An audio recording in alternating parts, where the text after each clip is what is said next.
Meus amigos, nesta semana nós vamos entrevistar o Dr. José Antônio Teixeira Marcondes, titular do 5º Ofício do Registro de Imóveis aqui da nossa cidade do Rio de Janeiro. Aliás, eu quero dizer que não é um novato aqui no nosso programa, ao contrário, ele tem vindo outras vezes, sempre com um assunto muito interessante, pertinente à sua área. E desta vez nós vamos falar sobre regularização fundiária urbana, que é um tema extremamente atual e muito interessante. Não perca, vai ser muito bom, hein?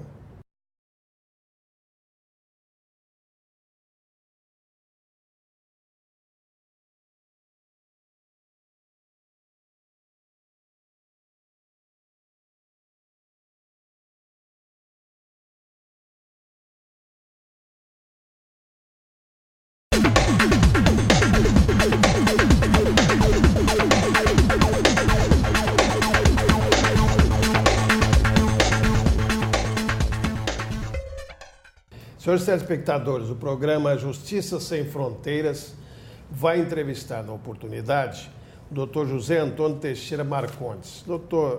José Antônio Teixeira Marcondes é o oficial titular do 5º Ofício do Registro de Imóveis da capital aqui do Rio de Janeiro. É um homem de grandes atividades dentro da sua área, não é? E, sobretudo, participa como vice-presidente do Fórum Permanente da Emerge sobre Direito Notarial e Registral, além de ser diretor da Enoreg.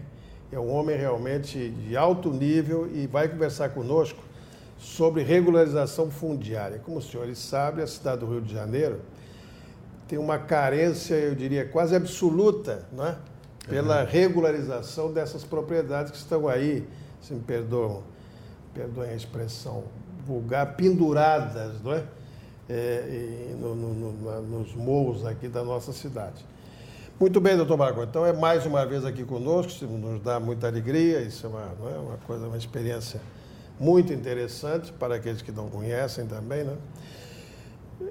O senhor, inclusive, participou agora da Rio Mais 20, não é? Fez palestras sobre isso lá no interior da Rio Mais 20, não é? Como é que foi essa experiência, doutor Marcondes? A experiência foi muito positiva, mas antes de iniciar, gostaria de agradecer mais uma vez esse convite honroso para mim e para a minha classe em participar aqui desse programa do desembargador Carpena Amorim, que, no meu entender, é um dos símbolos exatamente dessa parte acadêmica de ensino, com nome gravado na Emerge, onde temos hoje esse fórum de direito ambiental, notarial e registral. Desembargador Carpena, a sua pergunta é muito pertinente porque eu tive uma experiência, primeiro na ECO 92, quando fui designado para participar... Há 20 anos atrás. Há 20 anos atrás, né, como membro do governo federal, então, para assistir a todas aquelas palestras, etc. E saí dali muito impressionado, porque pude observar, eu que tenho origem, tanto por parte de pai quanto de mãe, no interior. Meu pai era mato-grossense, minha mãe gaúcha, os dois depois tiveram formação acadêmica aqui no Rio de Janeiro, meu pai como advogado, depois promotor público, etc. Depois seguiu para a guerra. Eu comecei a observar que o Brasil estava estagnado naquilo que dizia respeito à conservação ambiental.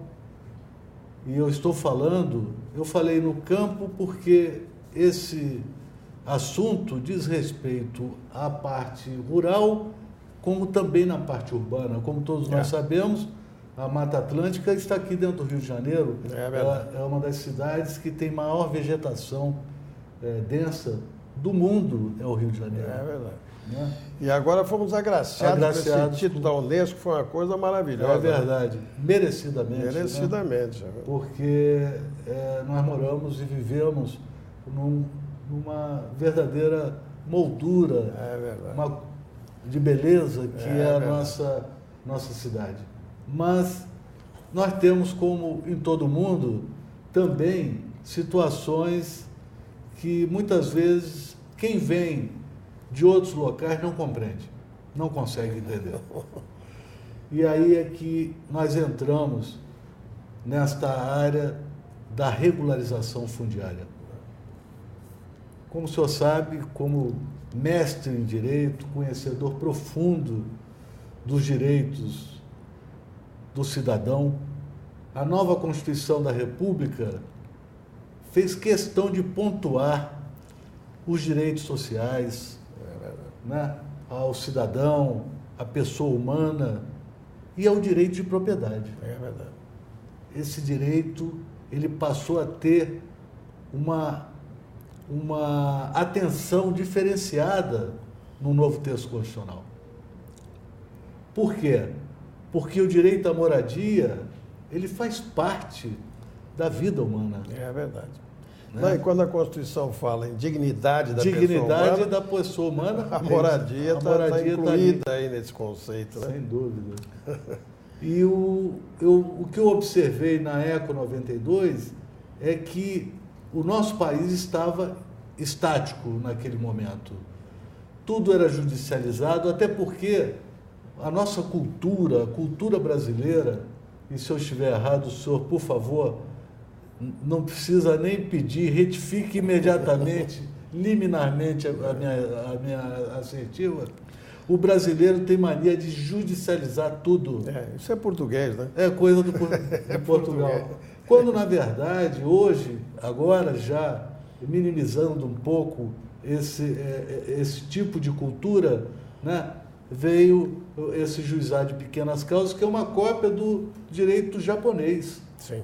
Onde chegou-se à conclusão de que 70% das situações poderiam ser resolvidas de forma absolutamente simples, informal, sem litígio, sem custo para o Estado e para as pessoas, né?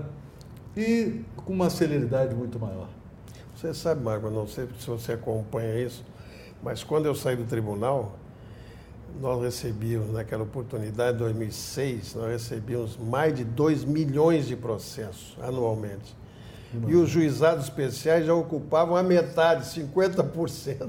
Você repara o êxito disso, né? Impressionante. Que coisa, né? Isso desafogou demais o tribunal. Com certeza. Mas continuaram algumas ações, tipo a ação de uso capião, que é uma ação complexa até hoje. Não termina aí. Todos os confrontantes. Não termina. São ações extremamente complexas, né? E que no momento de uma decisão final, muitas das vezes aquela pessoa que tinha efetivamente aquela posse mansa e tranquila já não desfrutará mais dessa situação em função de outros acontecimentos, até o óbito, porque o tempo sempre foi muito longo. E veio, né? Aí eu precisava fazer uma pequena, retroagir um pouco no tempo, né? E dizer que o Brasil é um país que teve por início, a nível de direito de propriedade, né, a posse, né? Pero Vaz de Caminha, quando escreveu aquela carta famosa, aquilo se constituiu, né, numa ata notarial. É verdade, uma ata é muito bem colocada. Uma ata notarial. Muito bem colocada. Não é? Dando notícia ao rei de Portugal. Não é? Da existência dessas terras. Isso, logo em seguida, em 1532, eu não quero precisar datas certas, porque ficaria um pouco longa essa história, vieram as capitanias hereditárias, né? É verdade. Que eram 15, né? Mas que, na verdade, foram implantadas apenas 12 dessas. Marco, desculpa eu interromper, mas nós temos que fazer uma breve pausa para voltarmos a conversar com o Dr. Marcondes no próximo bloco, daqui a pouquinho.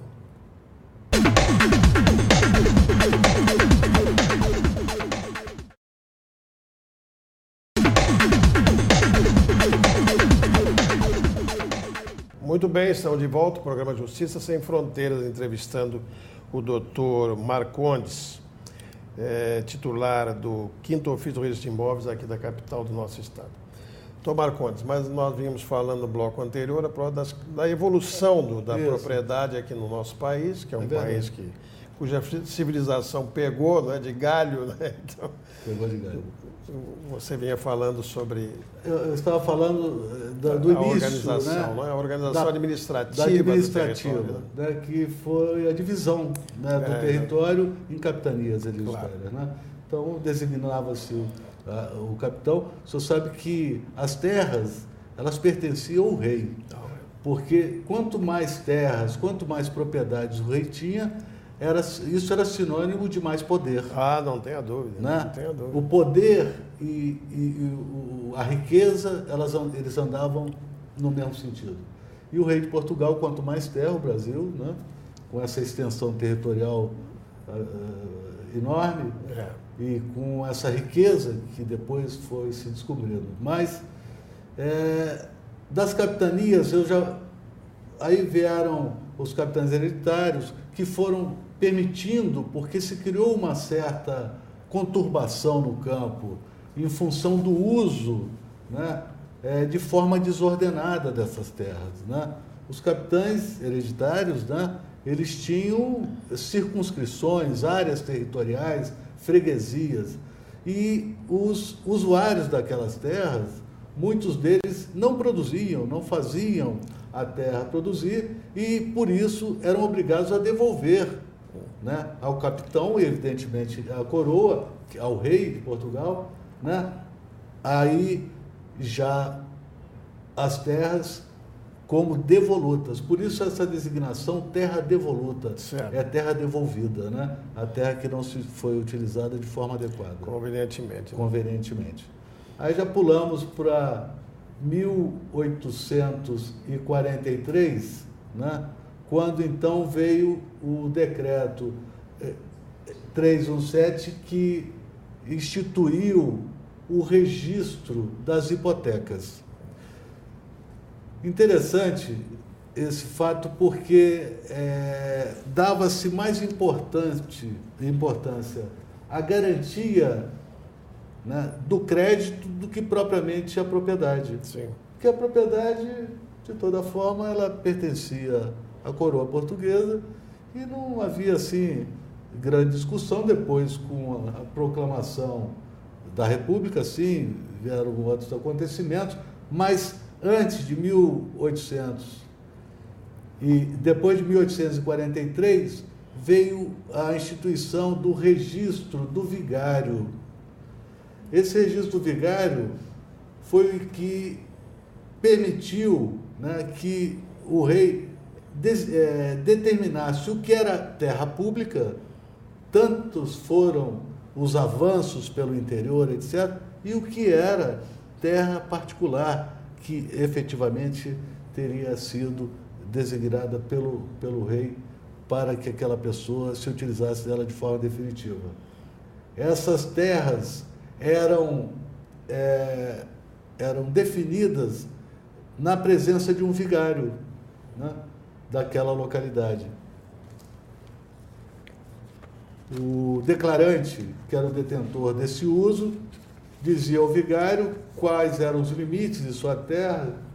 Poderia ir de uma jaqueira até o sopé do morro tal, até onde os seus olhos avistassem, ou a tantos passos de um cavalo, que eu não sei se ele dormia ou não. O fato é que as medidas eram feitas desta maneira. Certo. E por conseguinte, esses registros, eles não poderiam ser negados pelo vigário. Ele os fazia todos, mesmo ciente de que aquela declaração não estava muito condizente com a verdade, porque ele conhecia o fulano e sabia que ele não tinha aquele tempo todo naquele lugar. Bom, passado essa fase, vence em 1864, o registro das hipotecas, ele passou a ser o registro geral, que hoje é o registro imobiliário. Interessante. Esse registro imobiliário, ele não era obrigatório. Levava-se ao registro os títulos de transmissão de propriedade, que houvesse interesse ali do detentor daquele direito, desde que, né, se comprovasse ao notário, né, a existência daquela posse ou daquela propriedade pré-existente, normalmente por títulos judiciais, por herança, etc. Não era obrigatório o registro dos títulos judiciais. Certo.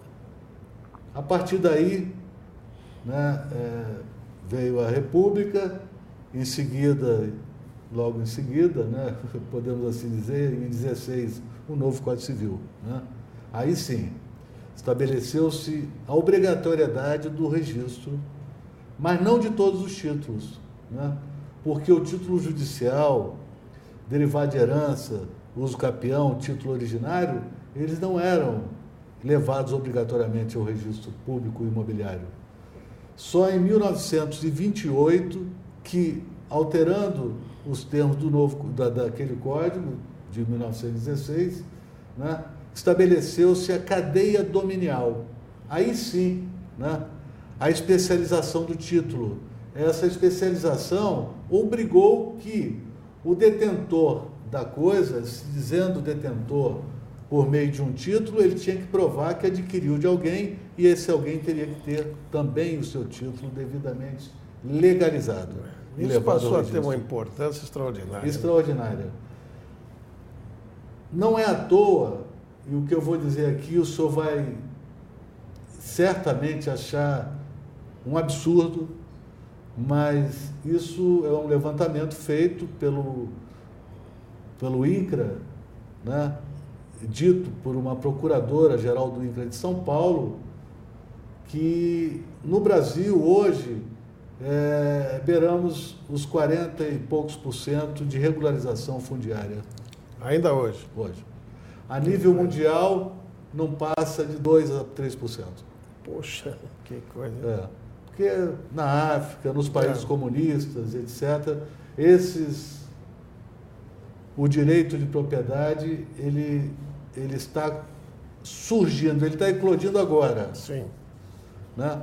Tanto que temos recebido, assim, comissões da Rússia, da China, né, para conhecer o nosso sistema registral no Brasil. Que coisa, né? Estamos exportando, então, né? Estamos exportando conhecimento. Muito bem, nós vamos continuar conversando com o Dr. Marcondes no próximo bloco sobre esse problema da legalização fundiária, daqui a pouquinho.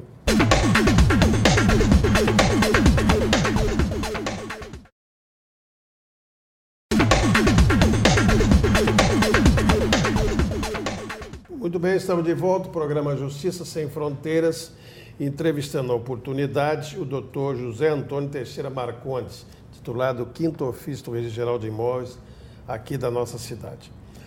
Doutor Marcondes, me diga uma coisa, mas não só por isso, mas vamos dizer, na Rio+20 agora, o problema fundiário foi enfocado, houve um destaque para esse tipo de questão? Houve. A Rio+20, quer dizer, falou-se muito em sustentabilidade, não é isso? Sustentabilidade. Né? A sustentabilidade, o Estado, os direitos sociais não poderiam deixar de fora o direito de propriedade. E foi aí que nós entramos, né, por convite, né, da direção da Rio+20, para que falássemos sobre o direito de propriedade no Brasil, como isso estava ocorrendo. Quanto ao direito de propriedade normal, sem situações conflituosas, isso todos nós conhecemos, né? Está na lei, está no Código Civil. Mas veio uma lei nova, né? Sem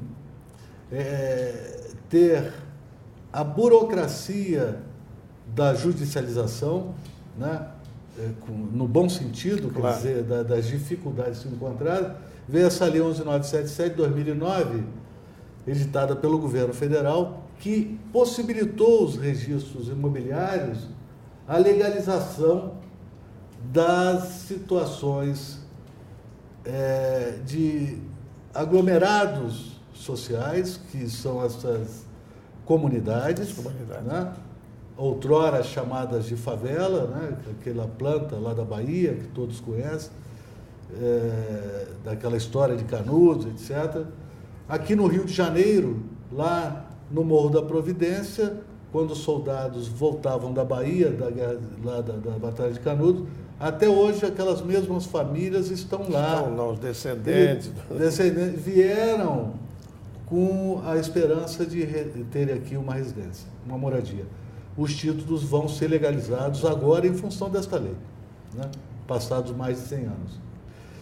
Nós temos uma experiência importante aqui no Rio, e ela faz parte da circunção do meu serviço, que é entre Copacabana e Ipanema. Valor... É a tua área, né? Nossa área. É um valor pequeno, né, o metro quadrado? Porque quando se fala em zona urbana, nós falamos em metros quadrados, né? Quando falamos zona rural, é em hectare, né? E devemos falar em hectare, porque não usar outras medidas, porque senão acaba uma confusão danada.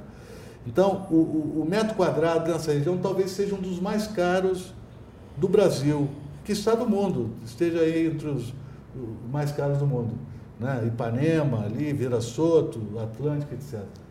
Pois é, ali, encravado naquelas montanhas, tem ali essas comunidades que foram chegando aos poucos, né? Ou em função de industrialização, em função da construção civil. Desordenadas. De forma desordenada, o Estado não interviu, muitas vezes, né? De forma pontual, me lembro, mas coisas passadas já há muito tempo, né? Mas traumáticas. Esta lei veio para garantir àquelas pessoas o direito à propriedade. Primeiro, demarcando-se a área, né? O que é feito mediante profissionais ligados a essa parte. O Estado estará presente, no caso o município, né? Sim. Com a parte de desmembramento desses lotes e lotes, etc. E o registrador imobiliário, identificadas essas pessoas, averbará a posse. E esse projeto já começou, já está sendo desenvolvido? Já está sendo desenvolvido e nós já entregamos alguns títulos. Isso é importante. Lá no Pavãozinho, né? Até porque isso vai mudar economicamente a configuração dessas áreas, né? Totalmente, porque se o morador dessas áreas tem uma escritura pública registrada, claro. Ele é proprietário legítimo daquela área. Esse primeiro documento que vai ao registro imobiliário, que é exatamente para garantir a posse, né, durante um período de 5 anos, aí se converte a posse em propriedade. Né? Mas isso, além de valorizar de forma muito forte, expressiva, né? Muito expressiva essas localidades, trouxe também a obrigação do Estado em mantê-las, no sentido de fazer os arruamentos, fazer o esgoto, fazer ali uma clínica de saúde, etc. E isso, etc. com certeza, foi objeto de discussão lá da Rio +20. Né? Foi o nosso tema, né? Exatamente. Discutido foi exatamente nesse sentido. O lado social ele tem que ser levado em consideração. A água, o ar que respiramos, né? A ecologia e tudo que diz respeito ao meio ambiente, ele depende do ser humano. Claro. Se o senhor colocar uma comunidade no meio da floresta amazônica, pode ter certeza que aquilo não vai dar certo. Não é verdade? Então, nós temos que manter essas pessoas e, no futuro, né, certamente, eles próprios terão legitimidade para manter aquilo de forma ordeira. Doutor Marconi, me diga uma coisa. O programa Minha Casa Minha Vida está incluído nesse contexto aí, não é? Mas quando a lei fala em registro eletrônico, como é que isso será feito no registro imobiliário? A Lei 11.977, de 2009, ela estabeleceu uma série de compromissos e obrigações aos titulares de registro. Essa Lei 11.977, de 2009, que teve a denominação, né, se popularizou como sendo a Lei da Minha Casa Minha Vida, ela criou uma obrigação ao registrador imobiliário de especializar e criar mecanismos eletrônicos que facilitem a vida dos cidadãos. Como fazer isso? Os cartórios estão obrigados a criar um sistema eletrônico, né? O que quer dizer? Digitalizar todas as suas matrículas, etc., trazendo para a informática esses dados, para que os serviços registrais e notariais possam se comunicar, né? E um registrador, como ocorre hoje em Portugal, que é um exemplo, né, desse sistema, o sistema português hoje é um exemplo para a Europa inteira.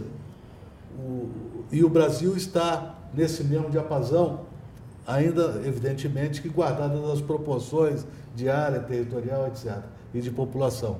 Mas, em Portugal, o indivíduo lavra uma escritura num estado e registra no outro, tudo por meio eletrônico. É o que se pretende aqui no Brasil. E os registradores estão preparados, se preparando, preparados e alguns se preparando para essa modernidade que irá acontecer daqui a um breve tempo. Muito bem. Estamos chegando ao final do nosso programa. Eu quero agradecer muito especialmente ao doutor José Antônio Teixeira Marcondes, nosso convidado habitual, já vou dizer habitual. Obrigado, eu venho porque já veio aqui tantas vezes, sempre com tanto brilho, que eu deixo no ar o convite para vir sempre muito obrigado, que for necessário. Você é muito gentil. Muito bem. E fale conosco, não é? www.jsemfronteiras.com.br. A propósito disso, eu recebo a seguinte pergunta. A telespectadora Berenice Aguiar pergunta o seguinte: desembargador, ela quer saber como foi feita a delimitação de terrenos e casas em comunidades grandes, como o caso do Cantagalo, e está acontecendo no Morro do Alemão. Bem, mais uma vez eu vou pedir ao meu entrevistado que responda isso, porque é da área dele, não é? É uma coisa específica. Então ela quer saber como foi feita a delimitação dessas áreas em comunidades grandes, como o caso do Cantagalo e do Morro do Alemão. Tá. Você tem ideia, pelo menos do Cantagalo, do Cantagalo, que é a tua área, sim, né? Que pertence lá à minha área. Posso lhe responder que foi feito o levantamento topográfico da área, né, com a delimitação feita pelo município, né, descrevendo toda a área perimetral daquela comunidade. Aquilo foi confrontado com os registros públicos pertencentes que estão lá anotados no registro imobiliário e observadas as situações legais de notificação dos então detentores do direito existentes no registro público imobiliário. Eles foram notificados e, se não responderam, publicou-se os editais, e se também, mesmo assim, não houve resposta, veio ao registro imobiliário, então, o direito de posse precária, que irá permanecer durante um período de 5 anos, quando então será convolado em propriedade. Muito bem, o senhor está atendido e muito obrigado pela sua pergunta, hein? Aliás, a senhora Berenice está atendida, muito bem atendida, e muito obrigado pela sua pergunta. Tudo é precioso para aquele que foi, por muito tempo, privado de tudo. Friedrich Nietzsche. Muito obrigado pela sua atenção e até uma próxima vez.